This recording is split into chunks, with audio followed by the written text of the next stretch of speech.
ਮੁਗਲਾਂ ਨੇ ਕੀ ਸਮਝਿਆ ਵੈ ਕਿ ਅਸੀਂ ਗੁਰੂ ਸਾਹਿਬ ਨੂੰ ਏਡੀ ਬੇਰਹਿਮੀ ਦੇ ਨਾਲ ਸ਼ਹੀਦ ਕਰਕੇ ਖਤਮ ਕਰਕੇ ਇਹਨਾਂ ਦੇ ਸਾਹਮਣੇ ਅਸੀਂ ਉਹਨਾਂ ਨੂੰ ਅੱਗ ਲਾ ਕੇ ਆਰੇ ਦੇ ਨਾਲ ਸਿੱਖਾਂ ਨੂੰ ਚੀਰ ਕੇ ਕੀ ਅਸੀਂ ਕਾਮਯਾਬ ਹੋ ਜਾਵਾਂਗੇ? ਕੀ ਅਸੀਂ ਜਨਾਬ ਜਿੱਤ ਜਾਵਾਂਗੇ? ਅਸੀਂ ਕਿ ਇਸਲਾਮ ਸਾਰੇ ਪਾਸੇ ਇਸਲਾਮ ਕਰ ਲਵਾਂਗੇ? ਨਹੀਂ, बल्कि मैं तो कहना मैं कि अज दे दौर दे विच अगर कोई सिख बंदा ये काम करे कोई बंदा उन्होंने सिख नहीं कहेगा, क्योंकि कोई धर्म इस तरह का काम करन दी इजाज़त दिंदा ही नहीं है। गुरु तेग बहादुर जी की शहीदी हिंद की चादर क्यों कहा जाता है? क्योंकि गुरु तेग बहादुर जी ने एडी वड्डी शहादत दी है कि जिहदा कोई हिसाब नहीं। पहले आप वीडियो देखांगे कि उन्होंने एडी वड्डी शहादत क्यों दी है। गो वाहिगुरु जी का खालसा वाहिगुरु जी की फतेह। आएगी संगत जी, श्री गुरु तेग बहादुर जी की शहीदी का इतिहास हम पढ़ते हैं, जानते हैं कि कैसे गुरु साहब की शहीदी हुई। संगत जी, ये बात 1665 के आसपास की है, जब औरंगजेब भारत का सम्राट बना। उसने पूरे भारत में एक कानून पास किया जिसमें यह लिखा गया कि मूर्ति पूजा को पूरी तरह बंद किया जाए, जितने भी काफिरों के मंदिर हैं उन्हें गिराया जाए, उनके धार्मिक ग्रंथों को आग लगा दी जाए और उन्हें जितना अधिक हो सके मुस्लिम बनाया जाए। जो नहीं मानता उसे धमकाया जाए, लालच दिया जाए या मारा जाए और जगह जगह मस्जिदें खोली जाए। इस हुक्म ने सभी तरफ हाहाकार मचा दी थी। औरंगजेब के हुक्म से मथुरा में केशवरिया मंदिर, बनारस में गोपीनाथ मंदिर, उदयपुर में 235 मंदिर, अंबर में 66, जयपुर, उज्जैन, विजयपुर, महाराष्ट्र अनेकों ही स्थानों पर मंदिरों को गिराया गया। इसके साथ ही हिंदुओं की जो देह संस्कार था उसको भी बंद किया गया और हर तरह का टैक्स लगा दिया गया, यानी हर तरह से अत्याचार किया गया। इसके बाद दूसरे चरण में औरंगजेब ने 1670 के करीब पूरी तरह अपना मन बना लिया कि वह सभी को मुस्लिम बनाकर ही दम लेगा। उसने दूसरे चरण में अत्याचार की शुरुआत कश्मीर से की। उस वक्त कश्मीर में ज्यादा पंडितों की तादाद थी जैसे बनारस में आजकल माना जाता है। उस वक्त कश्मीर में भी बहुत पंडित थे। उसने सोचा कि अगर ये इस्लाम में आ जाएंगे फिर बाकियों को इस्लाम में लाना कोई मुश्किल कार्य नहीं होगा। औरंगजेब ने अपना जुल्म कश्मीर में शुरू किया, वहां के मंदिर गिराए, पंडितों को मारा और इस्लाम में आने के लिए उसको बोला। और जब हर तरफ से अत्याचार होने लगा तो कश्मीरी पंडितों ने इस मुसीबत से बचने के लिए हर उपाय किया, जैसे यज्ञ किए, प्रार्थनाएं की, मगर जब कोई हल ना निकला तो सभी ने मिलकर गुरु तेग बहादुर जी से मिलने की सलाह की। सोचा शायद उनसे हमें कोई राह मिल जाए, और कोई चारा ना चलता देखकर सभी दुखी फरियाद लेकर गुरु जी के दरबार में पहुंचे। कश्मीर के पंडितों ने सारी बात गुरु साहब जी को जाकर सुनाई तो गुरु तेग बहादुर जी अंतर ध्यान होकर कुछ वक्त इस बात की विचार मन में करने लगे कि इसका क्या समाधान निकाला जाए। इतने में गुरु गोविंद सिंह जी जो कि 9 साल के थे वे वहां पर पहुंचे और पिताजी से पूछा कि क्या बात है, आज यहाँ कथा कीर्तन की जगह सन्नाटा क्यों छाया हुआ है? तो गुरु तेग बहादुर जी ने कहा कि ये लोग कश्मीर के पंडित हैं, इनका धर्म संकट में है, ये चाहते हैं कि कोई ऐसा उपाय खोज निकाला जाए जिससे औरंगजेब इन हिंदुओं को मुसलमान बनाने का अपना आदेश वापस ले ले। तो गुरु गोविंद सिंह जी ने अपने पिताजी से पूछा, फिर आपने क्या सोचा है?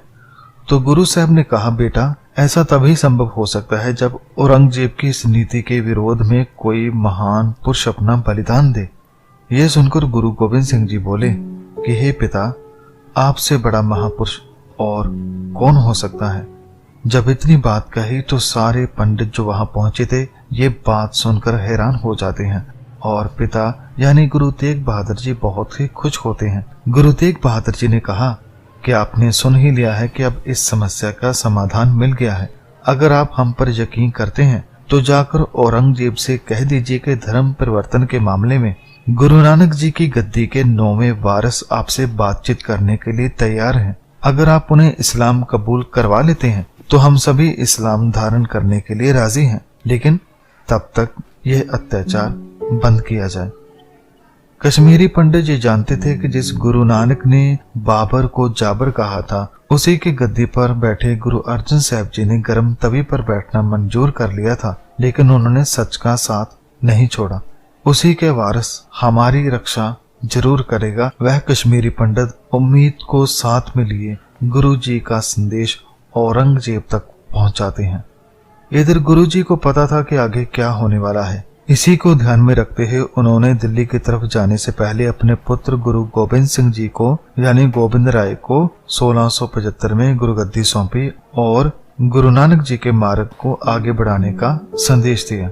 इसी के साथ गुरु साहब ने संगत को भी तैयार बर तैयार रहने के लिए कहा। गुरु साहब ने कहा कि अगर हम पर कोई मुसीबत आती है तो उसकी आग आनंदपुर साहब तक भी पहुंचेगी, इसलिए आप तैयार रहें, समय की नजाकत को समझें और गुरु पर भरोसा रखें। उधर औरंगजेब को इस बात की खबर हो चुकी थी कि गुरु तेग बहादुर हमारे रास्ते में कांटा बन रहा है, उसके उपदेश लोगों में जान डाल रहे हैं, तो उसने गुरु जी को पहुंचने से पहले ही गिरफ्तार करने का संदेश जारी कर दिया। इधर गुरु जी अपने साथ भाई मतीदास, भाई सतीदास और भाई दयाला जी को लेकर चले। गुरु साहब जब सरसा नदी पार करके रंगड़ा में पहुंचे तो वहां से गुरु जी को गिरफ्तार करके मलकपुर रंगड़ा में ले जाकर रखा गया और वहीं से कोतवाल ने दिल्ली में संदेश पहुंचाया कि हमने गुरु जी को गिरफ्तार कर लिया है और गुरु जी को वहां जेल में कैद में रखा गया।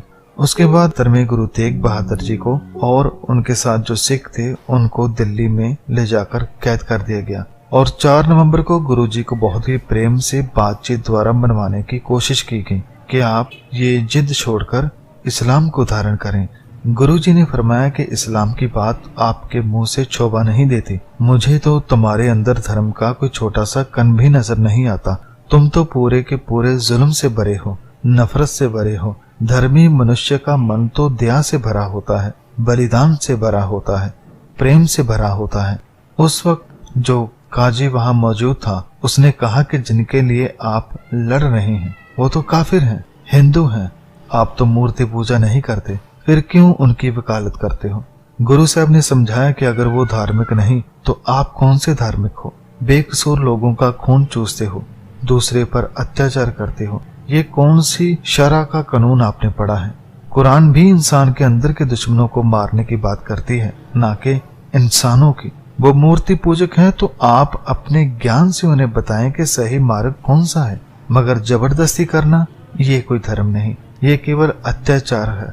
हर मनुष्य को जीने का हक है और गुरु नानक का सिद्धांत है कि ना किसी को डराना है और ना किसी से डरना है। अगले दिन गुरु साहब जी को फिर से बहुत से सवाल जवाब किए गए। साफी खान जिनकी हिरासत में गुरु जी थे, उसने कहा कि गुरु जी अब जा तो आप करामात दिखाएं या इस्लाम कबूल करें या फिर मरने के लिए तैयार रहें। गुरु जी ने कहा करामात हम दिखाते नहीं और मौत से हम ऊपर उठ चुके हैं और गुरु नानक की सिक्खी मुझे जान से प्यारी है। कहते हैं गुरु जी के ऊपर बहुत सख्ताई की गई मगर गुरु जी अपने वचनों से नहीं पलटे। जब कोई बात ना बनी तो गुरु साहब को डराने के लिए उनके सिखों को शहीद करना शुरू किया। उन्होंने उनके सामने एक सिख को काट कर 2 टुकड़ों में कर दिया, यानी भाई मतीदास जी को। भाई दयाला जी को गर्म पानी में उबालकर शहीद कर दिया गया। भाई सतीदास जी को रोई में लपेटकर जला दिया गया। मगर धन्य है गुरु के सिख, किसी भी सिख ने झुकना परवान नहीं किया। इतना अत्याचार करने के बाद गुरु जी से फिर पूछा गया कि अगर अब भी आप नहीं माने तो आपका भी हाल इनसे भी बुरा होगा। गुरु साहब ने फरमाया कि आप गुरु के सिखों को नहीं झुका पाए तो मुझे क्या झुका पाओगे। तो इतिहासकार कहते हैं चांदनी चौक दिल्ली में गुरु तेग बहादुर जी को बहुत बेरहमी से जल्लादों ने शहीद कर दिया और भरे बाजार उनका सर अलग कर दिया और ये हुक्म सुनाया कि कोई भी गुरु जी के शरीर को हाथ नहीं लगाएगा। संगत जी, जब गुरु जी की शहीदी हुई तो कहते हैं उस वक्त काफी हवा चली, जिसके चलते वहां पर खड़े गुरु के एक सिख लक्खी शाह वंजारा ने गुरु जी के शरीर को उठाकर अपने तांगे में रखा और अपने घर में ले गए और वहां जाकर अपना घर जला दिया, यानी गुरु साहब के शरीर का अंतिम संस्कार कर दिया। और एक और सिख था वहां पर, भाई जैता जी, उसने भी मौका देकर गुरु साहब जी का शीश उठा लिया और उठाकर दिल्ली से आनंदपुर साहब की तरफ चल पड़ा और गुरु तेग बहादुर जी का शीश उन्होंने गुरु गोविंद सिंह जी के आगे भेंट किया और सारी कहानी सुनाई कि वहां क्या क्या हुआ। गुरु गोविंद सिंह जी ने पिताजी के शीश को नमस्कार की और भाई जैता जी को गुरु का बेटा कहकर बुलाया। तो ऐसे गुरु साहब की शहीदी हुई। संगत जी, गुरु तेग बहादुर जी की कुर्बानी मानवता के इतिहास में सबसे बड़ी शहीदी है, बड़ी कुर्बानी है, जिसे कभी भी बुलाया नहीं जा सकता। मैंने बहुत ही कम शब्दों में अपनी बात रखी है, जबकि इतिहास बहुत ही बड़ा है। संगत जी, किसी के दुखों को गुरु साहब कैसे अपने ऊपर लेते हैं, इसकी ये मिसाल है। और गुरु साहब का जुल्म के खिलाफ खड़े हो जाना ये बहुत बड़ा कदम था, क्योंकि जब कोई संघर्ष चलता है तो एक नायक के पीछे बहुत सारी भीड़ खड़ी हो जाती है। ऐसे ही गुरु साहब की शहीदी के बाद हिंदू समाज में भी जागृति आई। कहते हैं उस वक्त लोग कहने लगे थे कि हर एक घर में एक बच्चा जरूर सिख बनेगा, ताकि वह भी जुल्म से लड़ सके और गुरु साहब की खुशी प्राप्त कर सके। संगत जी, अंत में मैं गुरु तेग बहादुर जी के चरणों में बारंबार प्रणाम करता हूँ, जिनकी बदौलत आज भारत के लोग खुली हवा में सांस ले रहे हैं। वाहिगुरु जी का खालसा, वाहिगुरु जी की फतेह। वीडियो हिंद दी चादर गुरु तेग बहादुर जी, एडी वड्डी शहीदी, एडी बेदर्दनाक शहीदी। मेरा नहीं ख्याल कि ऐस पूरे हिंद विच कोई एडी दर्दनाक शहीदी किसी ने दिती होवे, वो भी अपने वास्ते नहीं, मतलब कि पूरे हिंदुस्तान वास्ते, हिंदुस्तान नू आज़ाद करन वास्ते। अज असी अगर हैगे हैं ते ओ असी मतलब कि ओ एडी वड्डी शहीदी दी वजह तो है।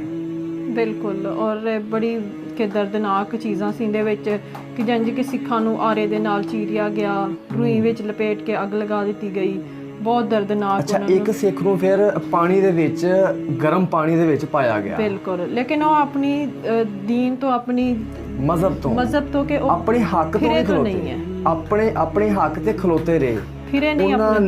ਉਹਨਾਂ ਨੇ ਦੇਖੋ, ਉਹਨਾਂ ਦਾ ਮੈਸੇਜ ਇਹ ਸੀਗਾ ਕਿ ਤੁਹਾਡੀ ਜਾਨ ਜਾਂਦੀ ਹੈ ਜਾਵੇ, ਤੁਹਾਡਾ ਮਾਲ ਜਾਂਦਾ ਹੈ ਜਾਵੇ, ਤੁਹਾਡੀ ਔਲਾਦ ਜਾਂਦੀ ਹੈ ਜਾਵੇ, ਤੁਹਾਡੀ ਕੋਈ ਚੀਜ਼ ਜਾਂਦੀ ਹੈ ਜਾਵੇ, ਲੇਕਿਨ ਹੱਕ ਦਾ ਸਾਥ ਨਹੀਂ ਛੱਡਣਾ, ਹੱਕ ਦੇ ਉੱਤੇ ਰਹੋਗੇ, ਇਹੋ ਹੀ ਕਾਮਯਾਬੀ ਹੈ।